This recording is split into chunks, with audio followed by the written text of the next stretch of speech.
Hello, my dear students. Good day to all. Welcome back to Theory of Automotive Engine. Today, we are going to discuss about steering geometry. You know, without steering, we cannot able to control and position of the vehicle. So, turning angle is the steering angle that controls the amount of angle each individual wheel turns while cornering. During the cornering, the inside wheel must turn at a greater angle since it is turning at a small radius. This is accomplished by the angle built into the steering linkages. The linkages designed with the trapezoid with the steering arm and tie rod as well. It is designed so that the center line of the inner and outer wheels are intersecting at a point on a line through the rear axial. Further, the wheel give an ideal track of each wheel when turning because the slip angle when the vehicle must overcome the centrifugal forces. However, the correct designed angles help to reduce the tire scuff while cornering. Further, today I am going to explain you the important terminology which is associated with steering geometry. The first one is caster angle, camper angle, oversteer, understeer, and slip angle. When we talk about the caster angle, it is an angle position. The pivot point on the wheel turns ahead of the tire contact. The turn ahead, it means that whether it is a forward or it is a backward. This gives the wheel an inherent self-centering effect as the wheel is drawn head instead of being pushed. It is important that the caster angles on both front wheels are the same to avoid unstable steering when the vehicle moving bumpy roads as well as when applying braking. This is the typical example illustration of caster angle. You just look at look at the first one is a neutral caster. In this neutral caster, the wheel center pivot exactly aligned with the suspension axis line. Similarly, you just look at the negative caster angle. When we look at the negative caster angle, the suspension center axis just aligned in forward direction with respect to the center pivot axis of the wheel.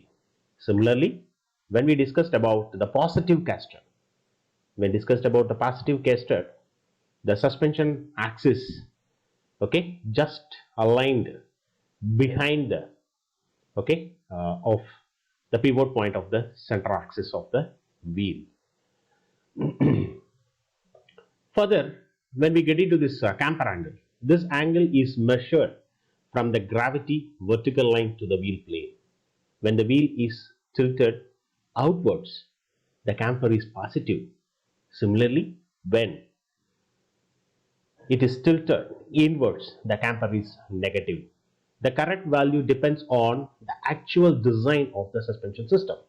Generally, the camper helps straight ahead stability and to maintain optimum tire life. It's very important. It helps to maintain optimum tire life. Further, an improper camper value often cause excess tire wear on the edges. Then this is a beautiful and typical illustration of camper angle. You just look at here. According to the wheel axis, the wheel tilted outward. It is called as positive camper angle. You just look at according to the wheel axis, according to the wheel axis, from the wheel axis, the wheel tilted outward. This is called positive camper angle. Similarly, from the wheel axis, the wheel tilted inwards. The wheel tilted inwards is called negative camber angle. During this positive and negative camber angle, when we look at the vehicle from the front, okay, if the vehicle having a positive camber angle, okay, so the tire contact area look, inner side. Similarly, if the vehicle having a negative camber angle, okay, the contact area of the tire look, it's tilted outwards. It's tilted outwards. Anyway, I just given a beautiful explanation with the help of real time images. You just look at this vehicle. This is a Formula One racing car. Okay, so in that particular vehicle, I hope you can able to remember this particular angle is in a negative camber angle, because according to the axis of the tire, this particular tire has to tilted inwards, so it is a negative camber angle. Similarly, when we just look at the contact area of the tire, it has to be tilted outwards. When we look at the contact area of the tire, it's tilted outwards. Similarly, you just look at the second image. Here also, this particular vehicle having a more camber angle. Okay, when we look at this vehicle also, we can able to identify that, right? When the axis of the tire, it has to be tilted inwards, so that, okay, this is a negative camber angle, and we just look at the contact area of the tire, it has to be tilted outwards. So this is the very good example of negative camber angle. Further, again, this is also another typical example of negative camber angle.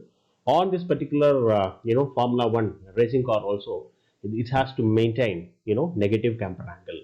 Okay, but you just look at this vehicle. In this particular vehicle, has to maintain positive camber angle. Why? You just look at here. According to the axis of the tire, it has to be tilted outward, so it is in a positive camber angle. And you just look at the contact area of the tire. When we look at the contact area of the tire, it has to be tilted inwards. Okay, when it tilts inward, so that this is a positive camber angle. So why all the Formula One car has to maintain negative camber angle? Because this particular vehicle has to move. It is almost sometimes it goes to around 240 to 260 kilometer per hour during the racing circuits. So by the time you just look at why this particular camber angle has to maintain as a negative in Formula One car, because that particular Formula One car has to drive, has to move with around 260 to 270 or 280 kilometer per hour during the racing time, as well as Formula One racing circuits. By the time, so if we maintain a negative camber angle, it has to decrease the straight line stability.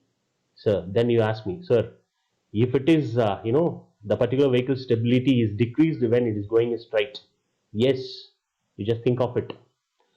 During the racing circuit, racing circuit having a more cornering, okay, almost maximum of around 750 to 900 meters alone is having a straight line. The rest of them immediately it's having a lot of cornering. So the stability while, just look at the second point, the stability while turning, that is the main reason they have to maintain negative camber angle, because that particular Formula One racing circuit having a more number of cornering, so that it's having a, during the cornering, the particular vehicle having a good stability, so that only they have to maintain negative camber angle. And it has to increase the tire wear, as well as it has to increase the suspension wear. Okay, I hope this is not a big issue for that Formula One racing vehicle. Okay, then we just move on to another important terminology is called oversteer. Oversteer occurs when the rear tire loses lateral traction forces before the front tires, and the car start to spin, because the car's rear wheel lose a grip through a corner. You just look at this image. Okay, so the vehicle is coming on the road, by the time this particular vehicle want to take, right cornering. While taking a right cornering, immediately the rear wheel has loosened their, lateral control, and it has to loosen their grip. So that's what happened. This particular rear wheel has to, moving towards outwards, and so that vehicle get spinned. Okay, so just look at this vehicle, so that the vehicle got spinned. So you just look at this vehicle. Okay, before making a cornering, the rear wheel has to loosen their lateral traction. Okay, this is called oversteer. And similarly, this will be talk about understeer. When we talk about the understeer occurs when the front tire lose a lateral traction. Please underline the word, the front tire. Okay, the front tires lose a lateral traction, causing the front end to push towards the outside of the corner. By the time the steering become useless. Okay, anyway, I just given an example with a beautiful typical illustration. You just look at this vehicle. This vehicle want to take, the right cornering. But what happened? Thus, you just look at this vehicle. The front tire, it's loosen their lateral traction, so that this particular vehicle has to push, outward of the, track, as well as this particular vehicle moving, outwards of the road. So this is called understeer. Similarly, just look at this, GIF images. So the first vehicle, it's okay. You just look at the second vehicle.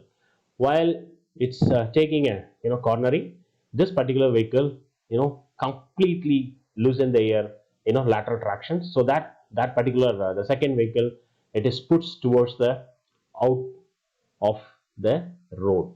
This is the, beautiful example of understeer.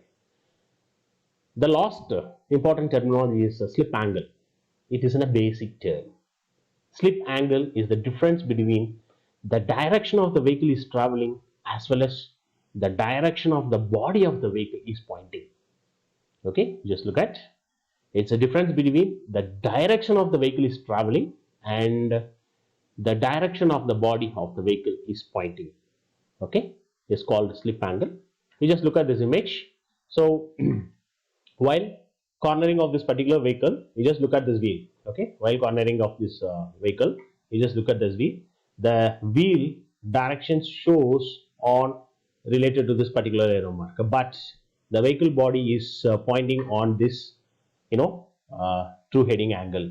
So the angle between the, pointing of the body as well as the direction traveled by the vehicle, okay, the angle is called slip angle. With this short notes, today I just completed the steering geometry with along with the important terminology which are associated with the steering geometry. And thank you for watching this video. And as a request, students, kindly wear the mask, maintain the social distancing, and frequently use sanitizer, okay, to throw away corona from our country. Thank you. Good day to all.